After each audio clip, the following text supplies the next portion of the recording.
All right, Dave.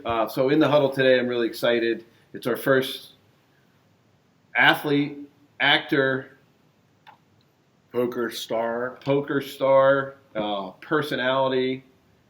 You name it, he's done it. I think he's just come from an outstanding family, and some of the things we want to get to are about how that family dynamics has really been strong for him. What's Hollywood royalty, really? I mean, really, it really is. If you look at the accomplishments of their family and how long they've been, people followed their family and enjoyed their work. It's pretty crazy, right. Really. And we're going to talk a little bit about his movie he's got coming out. Right, looking tomorrow. 7 Days to Vegas. And at least he sent me a double X, and not like most people send me a medium, and I got to try and fit into it. And thanks for not forcing the double X on me, even though it probably would fit better. Right. Right. So right now we got Vince Van Patten. Vince, thanks for jumping in the huddle with Gus and Dave. How are you doing? Pleasure. Doing good. Hey, thanks for wearing those T-shirts. They look good on you. I know. Thank you for sending them. I love it. It actually fits. It's going to be a great shirt to wear around. Yeah. So really where we start is we go back, and we want to start at the beginning for you. And really, where was that love of sport? What was that influence for you when you were young to give you that love of sport? That's a great question. You know, we grew up in Long Island, first 12 years of my life, and Bellerose, Long Island. And it was in the days where everybody went on the street. The parents said, get out of the house. After school, all you did was be in the streets in this village. And there was 25 kids all around us. And we were on the block, and we played sports in the street. We would play stickball in the summer. You know, we'd go down to those 2 tennis courts that were black tar almost, very bad, but Island Railroad. We would play baseball and football right in the street and just had a ball. That's how we did it. So were you a Giants or a Jets fan? Jets. Yep. Oh, I still am. Oh, good. Have you ever gotten to meet Joe Namath? I never have. Wait a second. I'm going to take it back. I was at Hefner's about 25 years ago, and he was there. I don't think we actually met, but I saw, and he, I idolized him. And he probably had a swarm of women around him, and is wearing his fur coat and his, Can't imagine Broadway Joe at the Playboy Mansion, yeah. I don't know how that...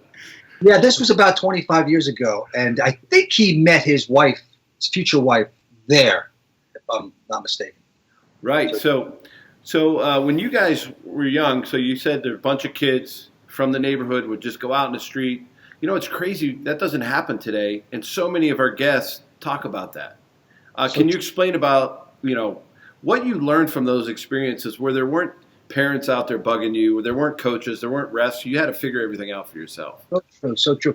And we were in this little village. We were right on the border of Queens and Nassau County.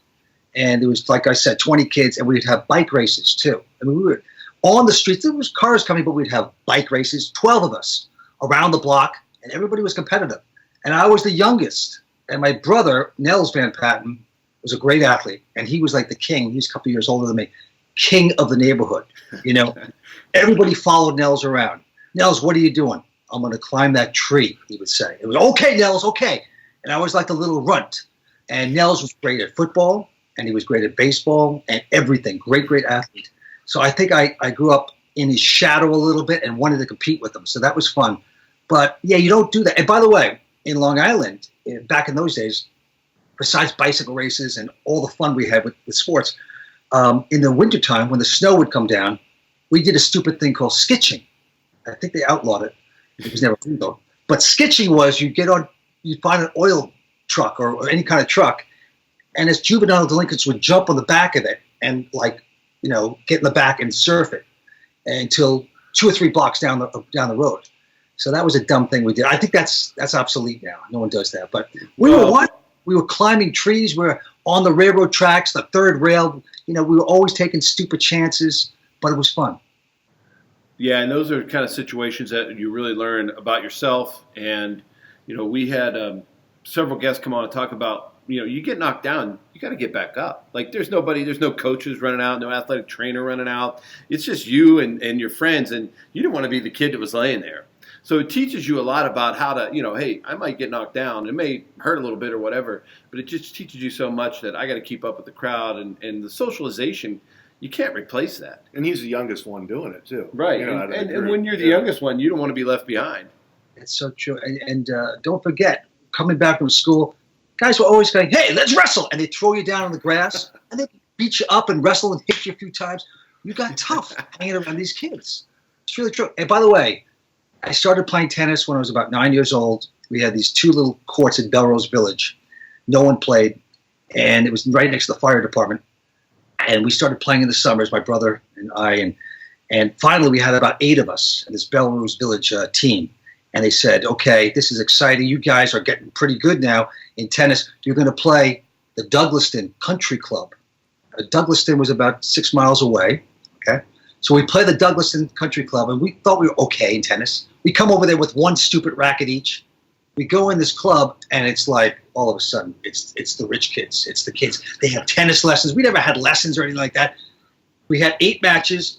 The Bellerose Village didn't win 1 game. We got beat 6-0, 6-0, 6-0, 6-0, 6-0 across the board, 8 of us, and we just went, "Oh, we don't know how to play this game." But it was good for us. We took our hits.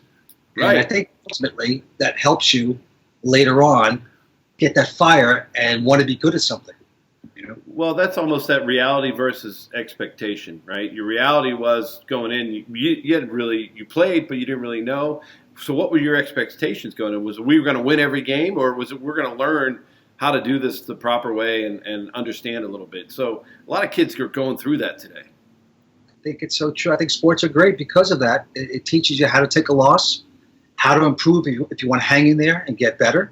It's great exercise. And like we know, the kids aren't getting quite as much exercise now. They're on their cell phones and all that, doing a lot more of that.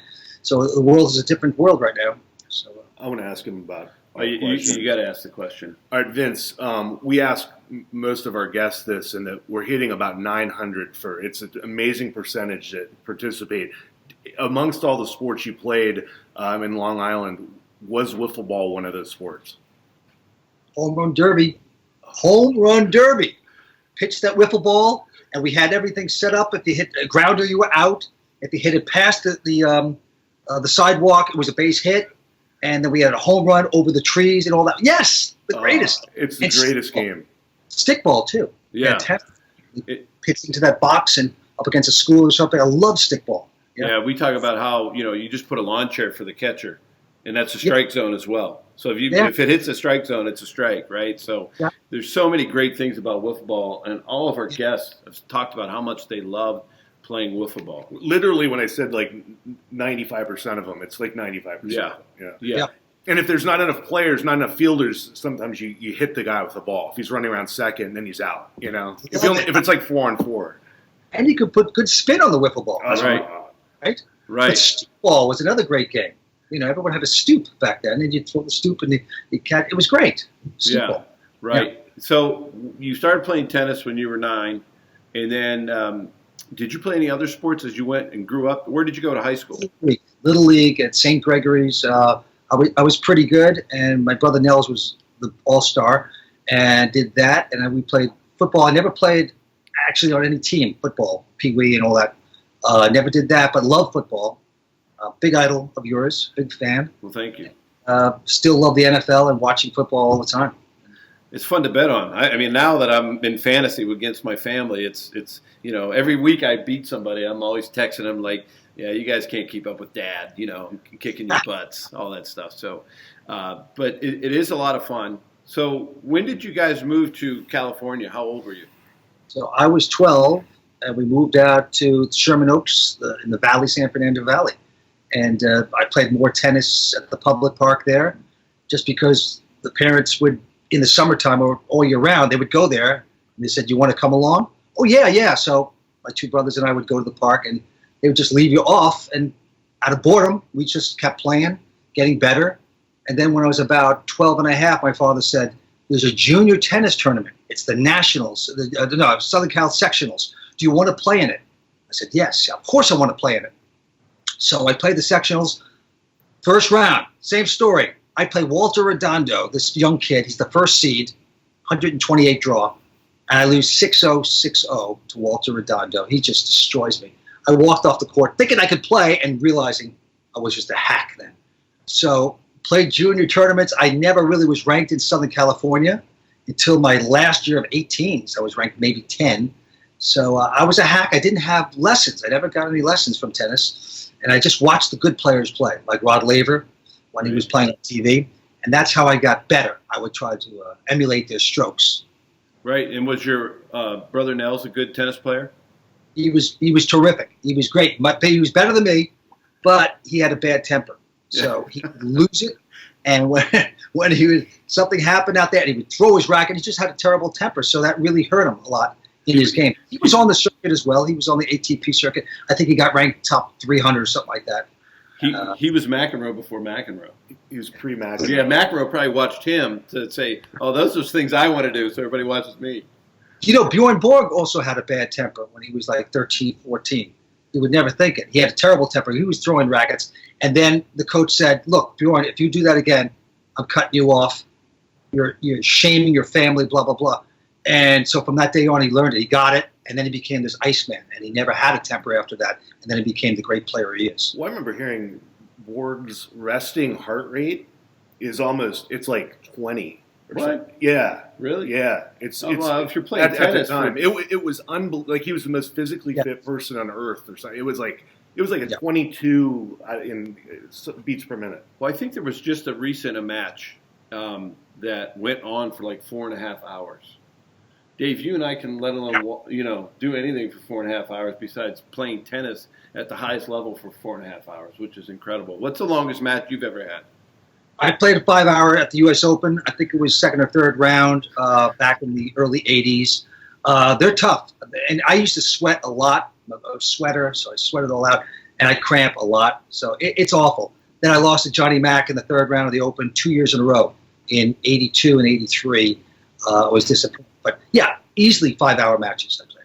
So tell us a little bit about your parents. How were they with you guys? I mean, you guys were all competitive. You were, you all played sports, you and your brothers. What were your mom and dad like with you? Did they come watch your events? Did they support you in any way?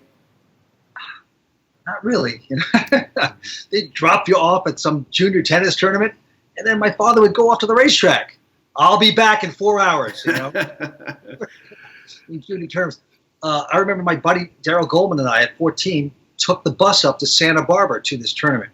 And that's what you did back then. You scrambled. You go with some other parents. But my father appreciated that we were playing. My mother did too. And they played. But they never saw a baseball game that I was at, when I was playing Little League or anything. That just wasn't done. But we know they loved us and they supported us. But they just weren't as hands-on with that type of thing, Well, right. I think it's amazing. He turned out to be a phenomenal tennis player, but self-taught essentially. I mean, you really didn't have any lessons. You didn't play in college. No. But then it turned because when I made the pro circuit and I played the U.S. Open and top 25 in the world and all that, then my father became really excited. He was really excited, and he wanted to be at a lot of the big matches. And they would sit in the box in the corner at the U.S. Open, and he would be so nervous, and he would just sit there. And no emotion, he wouldn't even clap. And then just finally, if I would miss a shot, I'd hear him. At the side of my ears, go like that. Oh! And I'd look over. I go, oh no, it's driving me crazy, right? So it was just not good. He couldn't watch. Eventually, he couldn't watch anymore. He was just too nervous about the results. So. Well, I'll tell you a story about my father. My father was a mill guy in Pittsburgh, right? And one of 15 kids. Love sports that I was playing. I was in high school basketball, and they kicked him out of the gymnasium, and he was never allowed to come back because he was so loud. He wasn't yelling at the coach or anybody else. He was yelling at me. And I could hear him just like that. When your dad's yelling at you or making a noise or doing whatever. And I can remember to this day, and it kind of made me happy. He was looking through the gym doors, those little windows are like this big, and you just see his face watching the game. But he wasn't allowed in the gym, but he could stand outside. And I'm like, oh, man, thank God he's gone. But that's how he always was. That's how he everything I've ever done. I'd play in the NFL. I'd call him and I'd say, hey, Dad, man, threw 4 touchdowns. He goes, yeah, but you threw those 2 interceptions. What were you thinking? That was just him. That's how he did it with me. That reminds me of my father also. I'd be at a tournament, and he'd be there, and I'd practice for about 4 hours during the day. I'd walk off exhausted. He goes, "You quitting now?"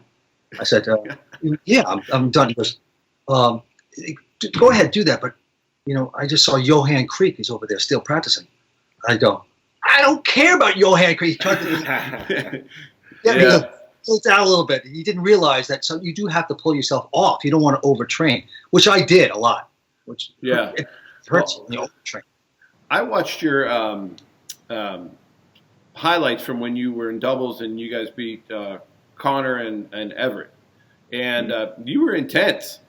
Oh yeah. Oh, you were intense. Yes, thank you. That's right. How did you get film of that? That's amazing. I think Kathy Rinaldi and I beat Connors and Chrissy, and they were upset. I mean, they did not want to lose to us. And we beat them in this big championship in Houston back in the day. And yeah, I was very intense. Drove myself to the limit. I thought I could be number 1 in the world. I got to 25. I was disappointed when I didn't get there. Because after a while, when you start beating all these top players, you start saying, I can do that. I can be number 1. And I intensified even more, and I played even harder and longer, which probably hurt me. And I did get a coach out there, and he was from Greece, and he was a great guy, but he did keep me on the court a little too long. So I got a lot of injuries, bad back injury, bad shoulder, bad knees, you know the drill.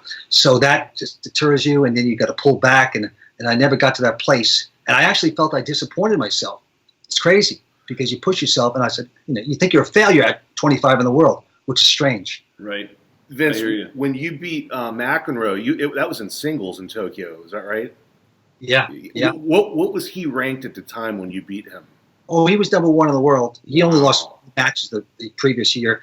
This was the biggest indoor tournament in the world at the time, the Seiko tournament. And I just had a great week. I beat Vitas, and I beat Mac, and a whole bunch of great guys. And it was, I just peaked.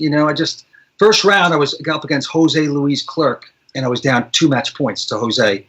And I came back from there. And then after winning that and coming back, everything's gravy. You get that momentum. And I started thinking, I'm not going to lose. I'm going to beat Vitas. I lose to Vitas, Gerolaitis, the first set 6-0.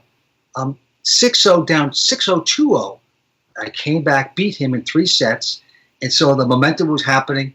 I said, give me Johnny Mac. And I won my quarterfinal match. And at that night, I just sat in the stands watching Johnny Mac play his quarterfinal. And I studied every one of the places he goes during situations. Really tried to study that. Add out, where does he go?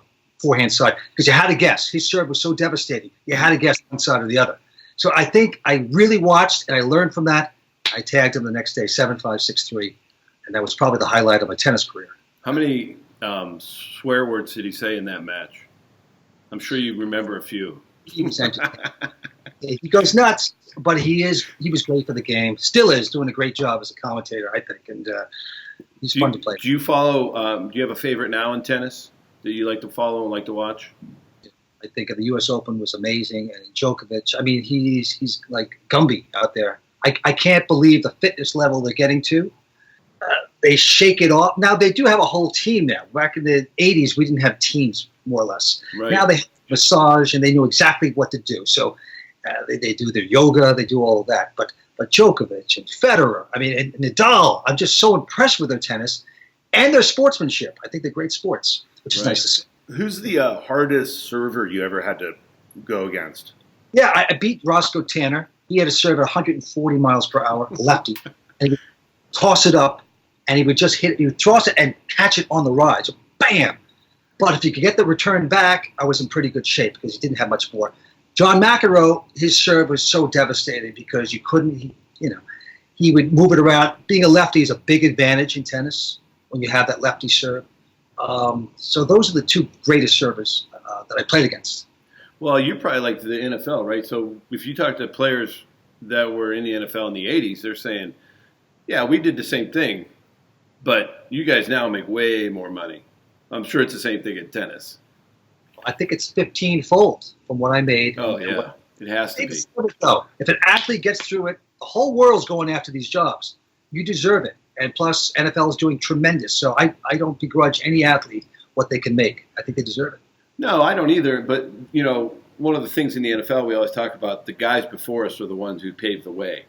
And, you respect them. And so it's really nice being able to talk to older players that were older than me, and then the younger players now who understand that because we sacrifice so much, went through arbitration and did all those things that you're able to reap a lot of the benefits now. I don't know how the tennis world works with all that stuff, but it seems like with everything they have now, with all the sponsorships and everybody coming in, it's crazy money. But it's good. It's well deserved. There's only a few in the world.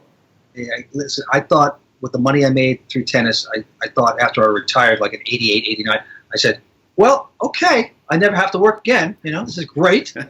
On 2 years, Yeah. So who knew? So I went back to the acting world and doing that and writing. And then, of course, my poker game came alive. And I had a poker game that started small and became this big underground game in Hollywood. And all these fun guys played it. It was all about the people who I was playing against. And eventually, the crazy bet that I made was that I could bet that I could walk from LA to Las Vegas in 7 days, 280 miles. And so we make the movie about that bet, and it's called 7 Days to Vegas, as you can see. Right. But it all starts with that poker game. Yeah, no, those poker games are great. Tomorrow, nationwide at exclusive theaters, and you can go to VOD, iTunes, and everything like that later, coming out in a few days. Yeah, no, we're excited. I can't wait to watch it. But if you go back to, we talked a lot about your sports, but now you go back to when you were a kid, and you were a child actor as well. I was a kid actor at 9 years old, and did a lot of the big shows, the TV series, you name it. I did it all, and then kind of washed up at 18. So my career went down as an actor, but then I found the tennis. I got lucky to make it in tennis. I don't know really how it happened. And then I've been very lucky, very blessed my whole life, I think. No, Vince has been a part of many shows I still watch today, and it's maybe you are an old-time show. I am an old-time. My DVR is like Wonder Woman, $6 Million Man, which he's been on both of those. Right. I've even recorded Johnny Carson for whatever reason. Yeah, you love that stuff. I love that stuff. Big fan. But he's recognizable now. Like when we heard you, I know what he looks like. But when I saw his acting shots from Wonder Woman and when he played, you were Andy the Bionic Boy, right? Well, that's right. Yeah, right? I remember. I mean, it's funny because I was like, that's sad, but I just watched that about 3 weeks ago. Oh, tell him the story about your dad. I was telling Gus before the show. My dad never watched TV. Super hardworking guy. Never had really time for TV except maybe sports. He'd watch a lot of NBA and stuff and Steeler games. But it was funny. Whenever I had Wonder Woman on, my dad always sat down next to me and had a beer. And I was only like 8 at the time. I couldn't figure out why. I was like, wow, this is pretty cool. We must like superheroes and stuff. I think if you see episodes now as an adult, I understand why he was watching. But yeah, he watched it because he knew Vince was on. He knew Vince was on. Right? Yeah, so that's why he came It had nothing to do it. with Linda Carter. Yeah, no, not Linda Carter. Right. It was a bonding experience, though, so that was nice. Well, however it comes, it's good. But, I think when we talk about life and the dynamics and the transitions that we all go through, it seems like you guys had a really good family structure that really helped you, no matter what happened, that you were going to get through it, whether it was your brothers or your parents or anybody else, because we know in the industry you're in, it can be pretty brutal to families. My father, Dick Van Patten, an actor, and my mother was a June Taylor dancer. But anyway, their whole thing was they were very grateful to have a family, to have some food on the table, and to have a profession that my father started doing well, because he was washed up after he did a show called I Remember Mama, and then he didn't work for 10 years, and he knew what it was like to struggle. But basically, growing up, he always taught us, don't take yourself too seriously, do your job, do it well, and don't take life too seriously. Let's just enjoy it, be good to other people, not profession, get ahead. And he was not into that. So he was a great father. He wasn't like most actors that they just loved just the one thing. My father had hobbies and things he loved to do and play tennis and play sports and go to the racetrack and play poker. So his whole thing was just enjoy your life, go to the beach, go to the ocean. So they were great parents that way. They made us appreciate the small things. Right, and he taught you how to play poker, right? Sure did at age 8, because every day he'd be going to the racetrack. We lived in Nassau, Bellerose. It was right next to Belmont Park. Right. Literally a quarter of a mile. My father did that on purpose. He wanted to be right by Belmont Park, and he would go there every day. And so finally I was, Dad, where you going? Racetrack. I said, oh. He goes, oh, you want to tag along? He goes, you got to know how to handicap. I said, okay. So he taught me everything about handicapping and then how to play poker, because he would have 2 or 3 poker games at nighttime back at the house. So he taught me how to play poker. I took a liking to it. Yeah, it is a lot of fun. I've played in the NFL. We would play every Saturday night before the game. Yeah, we would get a group of us, and it was all the same 5, 6, 7 guys, and we played all kind of poker. It was always dealer's choice, and so we passed it around, and everybody had a different deal. And I can tell you, I've won some money, and I've lost some money. So I'm not the greatest poker player, but I do love playing it. It's a great way to socialize and have a lot of fun. I always say it's nice to win, but it's 3 times harder to take the loss as it is the win. When you win, you go, oh, that was terrific. I'm gonna buy a pair of shoes, something nice, whatever. When I lose, it takes 3 days to get over it. It's when you hit, if you're playing for pretty good stakes, that hit sometimes really hurts. Oh yeah. I'm sure you've played in between or between the sheets. You ever played that game? No. Yeah, so it's where you put one card down and then you put another card down. You say it's going to be in between them or higher or lower. Oh, AC-doocy. AC-doocy, yeah. So we had all kind of names for it, but that was the biggest loss I've ever taken, and that was a hard one to overcome because I hit the post, and so there were 4 cards left, and it was a 2 and a king. Yeah. I'm like, let's get this over. We've been playing for like an hour. We had 4 decks playing at the same time, so nobody could count cards and all that, and I hit the post, the king came up, and I owed like 16 grand. Oh, my. Yeah. 4 times as much if the exact card matches it. Yeah. And that's like, that comes up and the whole room explodes. Like, it's like before bed check and the whole room's going, oh, and it's like, I'm just sitting there like, oh, no. How am I going to tell my wife? That's the only thing I was worried about. It's time to hit the playbook probably after that. You got a game tomorrow. Yeah. Well, that was our relief before the game, but we did that quite often. But we had the same group of guys where it didn't leave the room, and it was fun, and we really enjoyed it. So you said you had a group of people that you love to play poker with. Was it the same people all the time, or would you fight new people?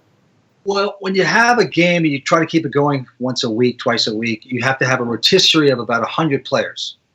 And I always just played to gamble, to have fun. Some people, when they have a game, they take a rake. I would never do that.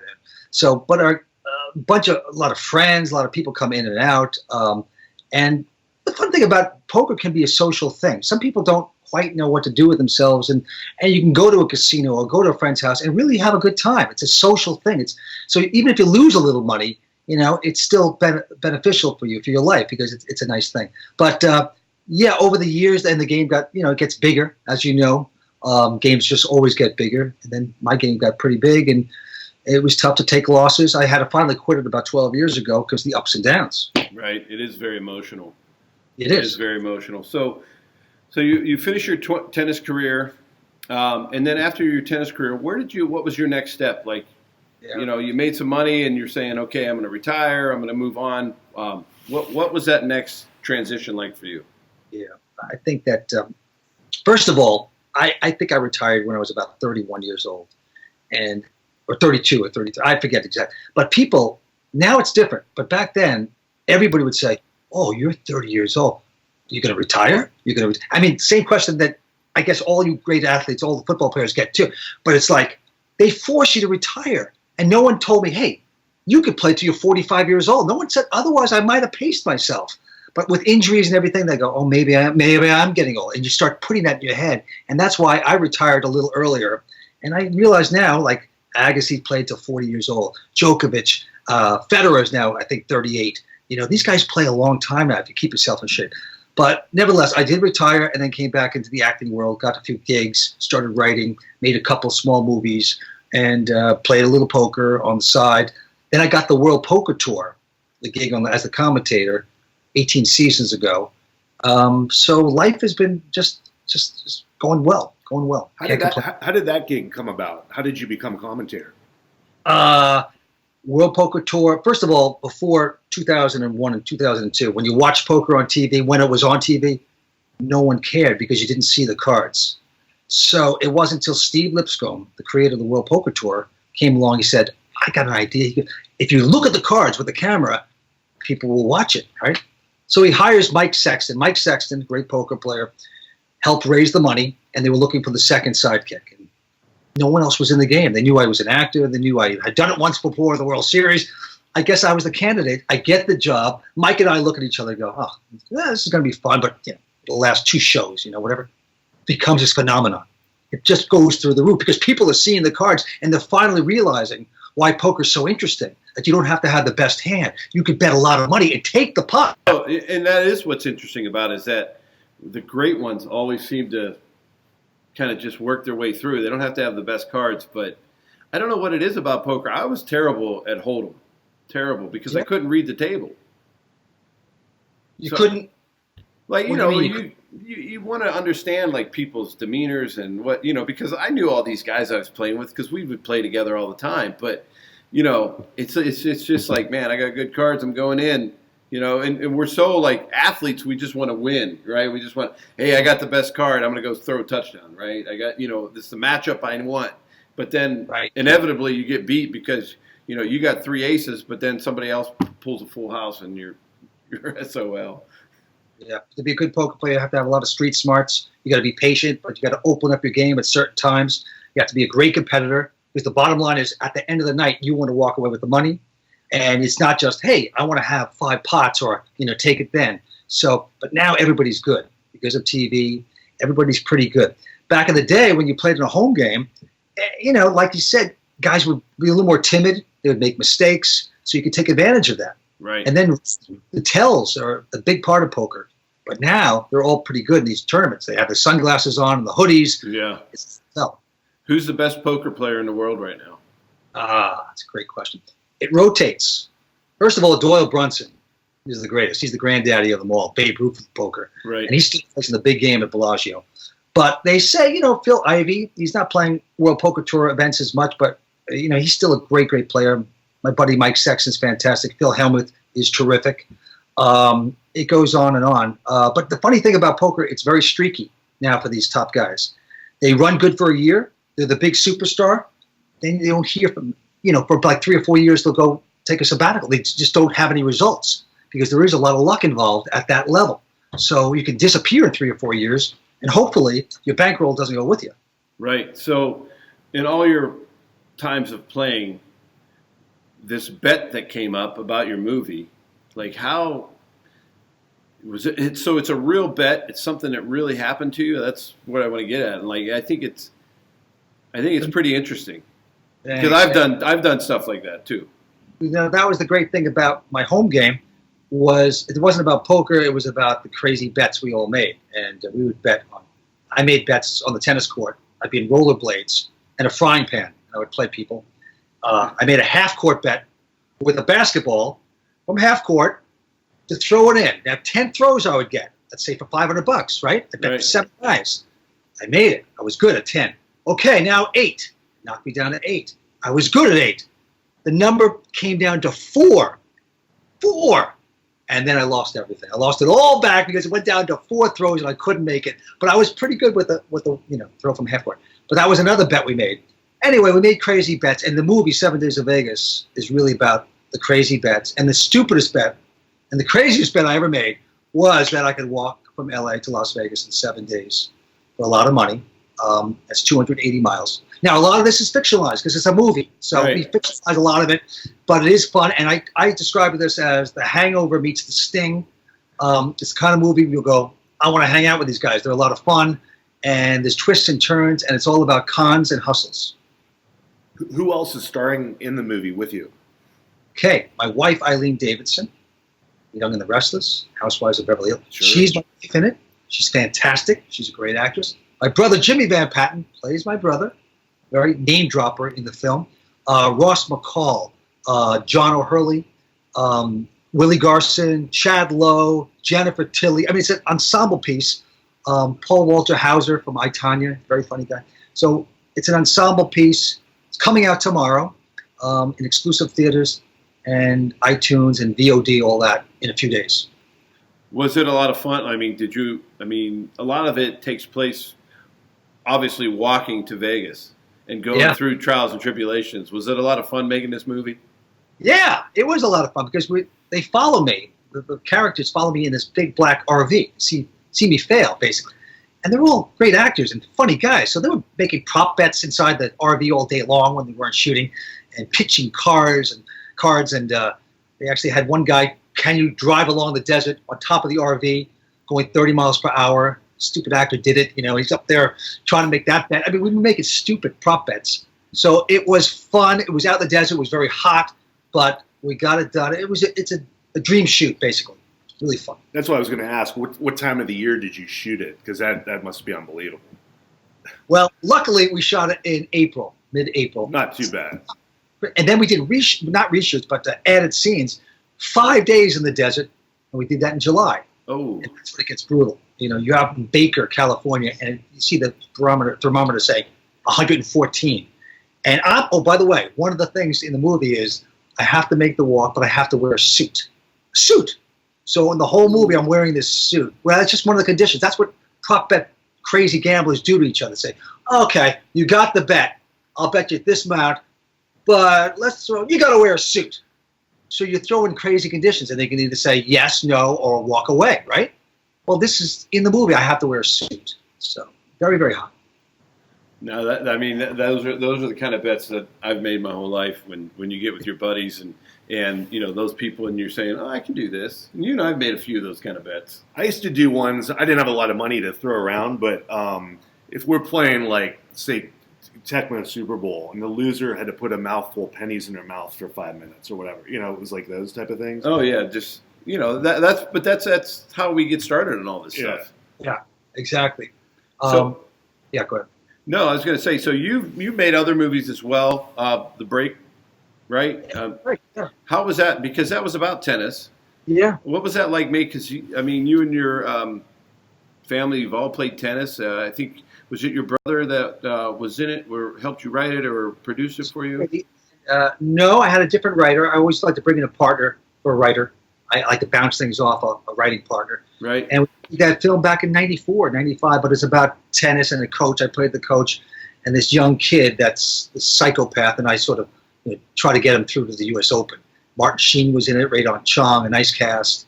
And we made that film, and it was pretty successful. And I didn't want to make another film because I had it. I just wanted to do the World Poker Tour, blah, blah, blah. And then I enjoy writing, but to put everything else together is a lot of work. So finally, my wife and I saw a movie about 6 years ago, and it was about Hollywood. And it should have been terrific. It's interesting to see the insides of Hollywood, the glamour. The movie didn't work. It just wasn't very good. We were talking about it after. And after she goes, that's a shame. She goes, but you got to do your movie now. I went, what? She goes, that's right. Write something about your poker game and the crazy bets. I went, do I have to? And she said, yes, you do your movie. So she convinced me to write the film, and I'm glad I did. 6 years later, finally coming out, and wow. It was good. Yeah. From the time you thought about it till it's actually out, it's 6 years. Is that about typical for a movie? This is longer than most, but usually for a screenplay, we do 15 different drafts. We try to make it really good. That took a couple of years. Then you got to raise the money. Then you got to go to studios for this and that, and get the actors. It's a mess. It's not an easy business, as you guys can imagine. But it's a long shot when you do get something out, and this one is doing that. What studio is putting it out for you? We have a distribution from Gravitas. Okay. Another, I was going to ask you about John O'Hurley. What's he like in person? I know him from Seinfeld, but he's classic. Same voice. Yeah. Is it really? Great actor, funny guy to hang out with, just a lovely guy, the best. And he's good in this film. He plays this billionaire. I won't tell you anymore, but he's very good in this film. No, I'm so excited to see 7 Days to Vegas, and I'm really excited to sit down with you, Dave, grab some popcorn, and then think about what bets we're going to make. We'll make some no pennies in the mouth, though, please. Yeah. I don't want to hear about your college fraternity days. There's a lot of things you don't want to hear about. Yeah. Pennies in the mouth sounds awful, man. It couldn't be a worse thing. Yeah. Just smelling a penny is bad enough, but put like 15 in your mouth for 5 minutes. I mean, I'm amazed they actually didn't die from that, whether swallowing them or whatever was on the pennies. But yeah, it was. That'd be good for you. I wouldn't recommend it. No. So, do you still play tennis? do. Had some knee problems, but I work around it. I never got any surgeries. I just don't believe that. I'm a little nervous about doctors. So I've had my knee problems, but now they get better. I rehab them, my shoulder. I'm playing tennis maybe once or twice a week, loving it again. To come back into it recreationally and hit the ball and no pressure, only play for 45 minutes singles per day or every other day or whatever, is nice. It's refreshing because there's no pressure. And I realize why I love the game so much. Does Eileen play? She does play, but not very often. She works out all the time doing other things, but she does not play very often. I want to get her out there. She loves the game. What about your kids? Do you play against your sons? Yeah, I got a 26-year-old and a 24, and they both picked up the game. I didn't teach them early on. I tried to teach them, but I think I burnt them out. They're like 4 years old on the tennis court doing drills, and because of that, I might have pushed them too fast. They never wanted to do that. They played soccer, top-level soccer, great surfer, all that. And now, when they got older, they went, oh, what is this tennis game? I taught them that, and now we play together, and they're very good. They become good players. That's nice. I was because I was researching some of your life and everything, and what was amazing, I saw some of your Twitter where you guys, I guess you went out the night before, then you were walking through Pebble Beach, the golf course, Yeah. and then you had a picture of your son in the background saying he's still recovering from his hangover. It was pretty funny. It was pretty funny. Fun and real. By the way, we also have a 16-year-old, and he's great in cross country, which that's the sport. If I was going to do it all over, because you're there with 40 teammates, guys and girls. What was I doing on the tennis court? Playing one guy on the other side of the net. That's a great sport, and he loves that. And he's a track and field as well. He could run to Vegas, though. Yeah, you could make a sequel, and he'll be running to Vegas. What do you think you learned from sports and how it transitioned over to acting? Like, were there similarities for you? I think sports toughen you up. Got to know how to take that loss, walk away, try to get better. Acting's the same. Acting is brutal. All the rejection you have when you have to do interviews and all that. So you better know how to take a loss. Concentration. You got to be able to focus in both things, as you know, Gus. Yeah. And be real clear and decisive. And also in poker too, it's the same. I believe that you have to. A lot of people know what to do, but they don't have the heart to pull the trigger at the right time. And in tennis, you have to be able to do that. You got to step it up, hit that ace when you have to. In poker is the same thing. You got to make that bluff when you have to. And most people will not. They'll shy away from that. And I think in order to be a poker player or a good actor, you have to have that concentration and that heart. Well, you talked about when you played McEnroe and you studied him. Like, what can you do and similar that's like that in poker? Do you do a lot of studying in poker? Yeah, now these kids, these young players, they study everything and everyone. And if I was going to get back into it seriously, I would look at all the World Poker Tour tapes and watch what these guys did and write it down so you have your notes. Big thing. You've got to know how guys play. Do they ever steal a pot? There's certain pros that are very tight. Maybe they won't steal a pot once out of every 50 times. Others, 50% of the time, they're taking pots away from you. So very, very important to study players and see what they're doing. Going back to tennis, what would you say your best attribute in tennis was? What was your serve, backhand? What was it? Wasn't the serve. It was mediocrity at best. Forehand was horrible. A hack. I just took it back. I didn't know what I was doing. And it evolved. Backhand. I had a two-hand backhand because I didn't have the strength in the one hand. It was a genius backhand. Great backhand. And leg speed, foot speed, and then competitiveness. I wanted to win so bad. I mean, I got pushed around, bullied by these young junior tennis players for so many years. And they kind of laughed at me, In fact, once we were all hanging out, and they said, what are you going to do when you get older? I was about 14 at the time. And this guy said this guy. And I went, I'm going to be a tennis pro. And they all looked at each other and went, ha! Start laughing, bursting out laughing. You're never going to be a tennis pro, blah, blah, blah, blah. I went, okay, maybe not. I'll never forget that. But that inspired me to come back, train harder. And then I started lifting weights when I was like 17 or 18 because I was very scrawny until then. And back in the day, they said, you can't lift weights. You'll be muscular. Never lift weights if you're going to be a tennis player. I realized it made me feel better. And I moved better on the court when I was lifting weight. Not that heavy. And that's what moved my game up. I think I was the first player back then to start lifting weights on a regular basis. Well, even in the NFL back in the day, they wouldn't lift weights, right? It didn't. Right. It just weightlifting and understanding the body and health and wellness and everything I mean, it started like almost in late 80s, early 90s, and now it's just taken to the, as we've seen from Tom Brady, who's still playing at 42 years old. You know what I mean? Exactly. Yeah, I mean, you can extend your career for a long time. So They also told you. That I would like to take jacuzzis and jump in the ocean, hot to cold. And, oh, you can't do that. That's bad for your muscles. The jacuzzi. Don't get in the hot water. Don't go in the cold. They had all these rules that all turned out to be wrong. right, and you were the groundbreaker. Yeah. Yeah, you knew how to do it. So one of the last things we do, Vince, is we call it our no huddle. It's our 2-minute drill. We fire a bunch of questions at you, and just give us some quick answers. So Dave, go ahead. You always start us off. All right, Vince, what's your biggest pet peeve? Bad lines. People that are very slow in the line in front of me. Oh, that's the worst. The worst. It has to be the worst. Like, and then they got to repeat it, and it's probably going on forever. Oh, and and ever. I'm impatient with that. Who's the and all the time you've been playing cards, who's the biggest sore loser you've ever played against? Famous, but Jerry Van Dyke from Coach was the best loser because he would be in every pot. He was only at the poker game to get the cookies. He would just be eating.